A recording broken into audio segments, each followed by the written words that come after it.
முள்ளக்காடு கிராம பஞ்சாயத்தை இணைப்பதற்கு எதிர்ப்பு தெரிவித்து கிராம மக்கள் ஒன்று திரண்டு மாவட்ட ஆட்சியரை சந்தித்து மனு கொடுக்கும்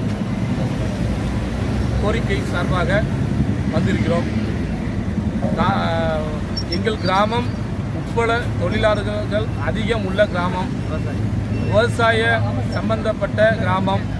மாநகராட்சியுடன் இணைப்பதினால் வரி ப்ராப்பர்ட்டி டேக்ஸ் தான் கூடுமே தவிர இதனால் எந்த ஒரு பெரிய எதிர்பார்ப்பும் வரப்போவதும் இல்லை.